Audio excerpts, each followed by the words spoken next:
A little boy wanted nothing more than to eat the yogurt his father had left behind, but he never expected his dad to suddenly snatch the bowl away and firmly warn him, "Never touch anything I've already eaten." The little boy froze in confusion. He couldn't understand why his father had changed so much, or why he kept introducing him to new people every day. What he didn't know was that John had recently been diagnosed with cancer. The doctors had given him only 3 months to live, and his son had just turned 3. The cruelest part was that John worked as a janitor, and his small paycheck wasn't even close to covering the sky-high cost of treatment, so he hid the truth from his son and kept pretending everything was normal. Every day, John washed his son's hair, read him stories, and played with him, but after his son fell asleep, he quietly slipped into a corner to take his medicine. Knowing someone would have to care for his son after he was gone, John decided to find him an adoptive family. The next day, he visited an adoption center, where the staff assumed he was an irresponsible father. But John didn't get angry. He simply said, "I just want to find my son a safe home before I die." The following day, a wealthy family came to meet John, and he liked them immediately. He believed his son would be well cared for and grow up happily with them. But during their conversation, John discovered they already had a child. He couldn't imagine his son ever being treated differently, so on the way home, he gently asked, "Would you like to live with a rich family?" Without thinking for a second,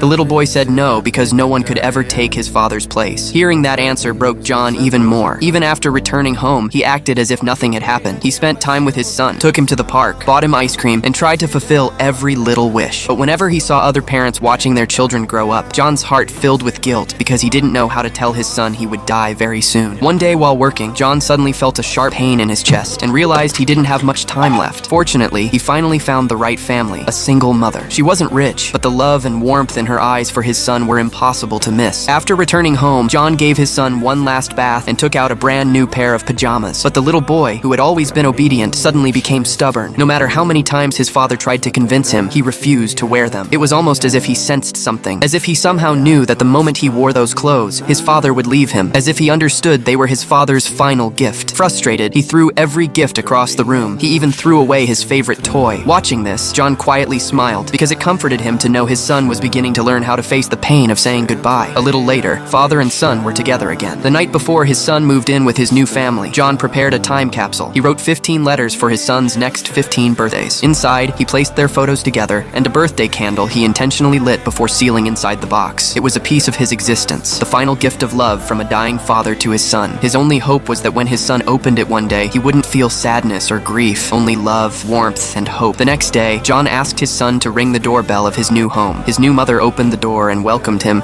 but the little boy didn't say a word. He simply looked at his father, whose face had grown pale and exhausted because of his illness, yet his father's eyes were filled with nothing but hope and blessings for his beloved son.